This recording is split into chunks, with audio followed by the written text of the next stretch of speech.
குற்றங்களை சுட்டி காட்டுறதுக்கும் குறை சொல்றதுக்கும் நிறைய வித்தியாசம் இருக்குங்க. ஒரு துறையை நிர்வகிக்கிற ஒரு அமைச்சர் அவரோட பணிகளை சரியா செய்யலன்னா, இல்ல அந்த துறை சார்ந்த முன்னேற்றங்களுக்கு எந்த நடவடிக்கையும் எடுக்கலன்னா அதை நாம குற்றமா சொல்லலாம். ஆனா அந்த துறையை மேம்படுத்தி மக்களுக்கு நல்லது நடந்துருச்சுன்னா, இது எப்படி நடந்துச்சு, இதுக்கெல்லாம் வாய்ப்பே இல்லை, இதுக்கு பின்னாடி ஏதோ சூழ்ச்சி இருக்குன்னு சொல்றது பேரு தான் குறை சொல்றது.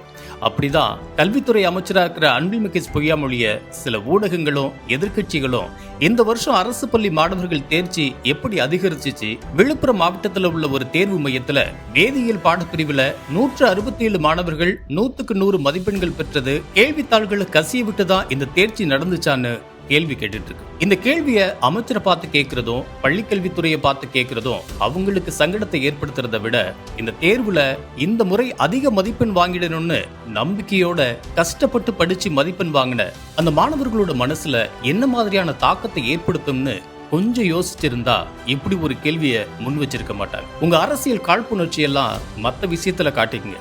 அதை மாணவர்களோட திறமையில கொண்டு வந்து திணிச்சு அவங்களை குற்றவாளி ஆக்கி, நம்ம என்னதான் கஷ்டப்பட்டு படிச்சாலும் இந்த சமூகம் இப்படிதான் நம்மளை மதிப்பிடுமோ அப்படிங்கிற தாழ்வு மனப்பான்மைக்கு ஆளாக்கி அவங்களோட திறமைய அவங்களோட நம்பிக்கைய சுக்குநூறா ஆக்குறது மட்டும் இல்லாம, இந்த மாணவர்களுக்கு கஷ்டப்பட்டு எப்படியாவது 100க்கு 100 மதிப்பெண் எடுக்க வச்சிடணும்னு கால் கடுக்க நின்று பயிற்சி கொடுத்த ஆசிரியர்களையும் அவமானப்படுத்துறதா தெரியலையா?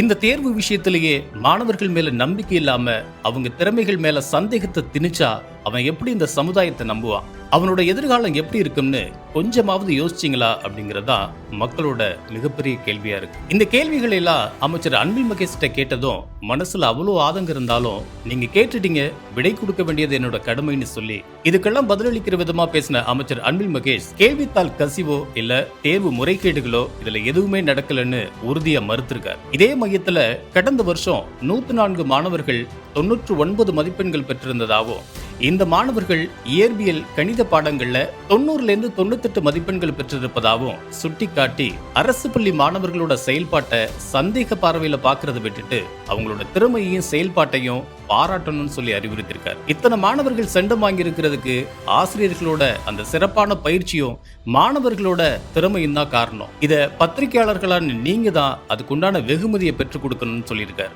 இருந்தாலும் சந்தேக பார்வையோட நீங்க கேட்டுட்டீங்க, அதனால நாங்க அதை ஈஸியா கடந்து போக விரும்பல. அந்த மையத்துல கண்காணிப்புல இருந்தவங்க இந்த பள்ளியை சேர்ந்தவங்க தானா, வேதியியல் ஆசிரியர்களா அல்லது வேறுபாடு ஆசிரியர்களா அப்படின்னு 100 பேர் அடங்கின முதல்கட்ட விசாரணை முடுக்கி விடப்பட்டிருக்கதாகவும் சொல்லியிருக்காரு.